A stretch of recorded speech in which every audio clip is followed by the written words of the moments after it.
حضرت ابو الحسن رحمتullah تعالی علیہ حضرت معاذ ابن جبل رضی اللہ تعالیٰ عنہ کے پاس بیٹھا کرتے تھے. فرماتے ہیں ان سے جو پیار بڑھا تو پھر میرا مصلی سے بھی بڑھ گیا.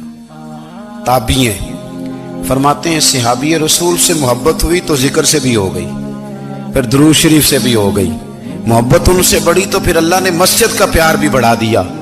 آپ فرماتے ہیں کہ میری ہر وقت طبیعت چاہتی تھی کہ بس اللہ اللہ کروں, بس اللہ اللہ کروں, بس نہ میں ذرا تھوڑی جان چھڑاؤں لوگوں سے, کو 10 منٹ ملے تو میں کو 4 نفل پڑھ لوں, میں تھوڑا سا نہ بچوں لوگوں سے, اور مجھے تسبیح ملے تو میں نہ کچھ 400-500 دفعہ استغفار پڑھوں, سبحان اللہ الحمدللہ اللہ اکبر لا حول ولا قوت الا باللہ, میں نہ تسبیحات پڑھوں.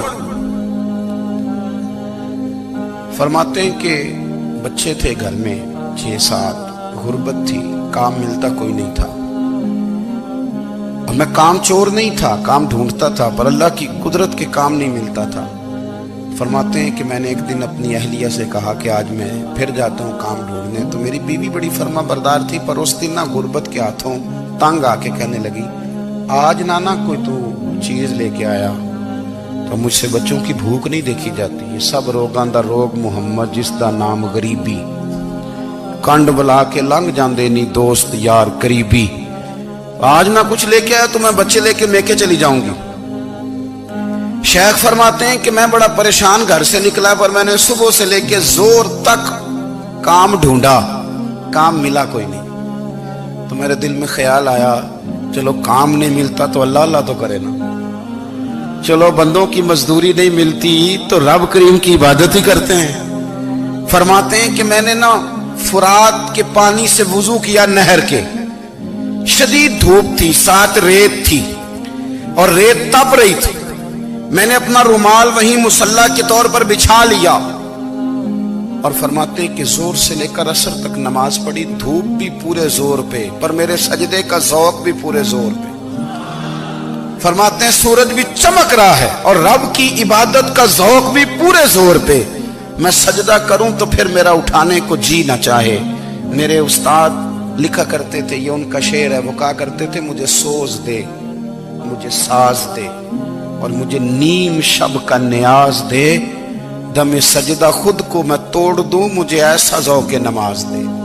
اور میں تیری بہار کا پھول ہوں, میں کھلا بھی ہوں تو تیرے لیے, مجھے میری شاخ سے توڑ لے, مجھے اپنی زلف کا ناز دے.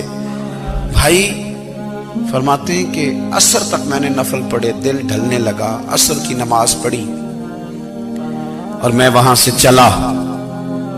اب میں جب نکلنے لگا تو دل میں خیال آیا کہ چھوٹی چھوٹی دیواریں ہیں گھر کی, بغیر کچھ لیے جاؤں گا تو بیوی دور سے دیکھے گی تو شور کرے گی کہ پھر خالی ہاتھ آ گیا ہے.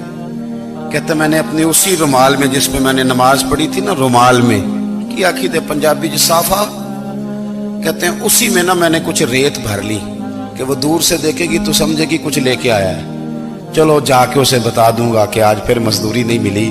کہتے ہیں وہ ریت لے کر جب میں گھر میں گیا تو پہلے بیوی دروازے پہ کھڑی ہوتی تھی, پوچھتی تھی خالی ہاتھ آ گئے ہو؟ آج میں نے دیکھا تو ہے ہی کوئی نہیں.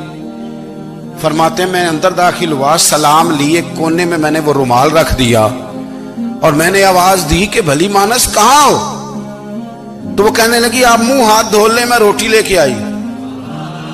میں نے کہا روٹی کہاں سے آ گئی؟ یہاں تو کئی دنوں کے فاقے ہیں, تو کئی دنوں کی غربت ہے, یہاں تو اس گھر میں تو فقیری ہے. فرماتے ہیں کہ وہ روٹی لے کے آئی اور اس وقت کی جو موجودہ نعمتیں تھیں, سمجھ لیں سلاد اچار ہر چیز ساتھ لائی. میں نے کہا کہ بچے کہاں گئے؟ کہنے لگی وہ کھانا کھا کے کھیلنے گئے, آپ کھانا کھا لیں آ جاتے. کھانا اس نے چن دیا.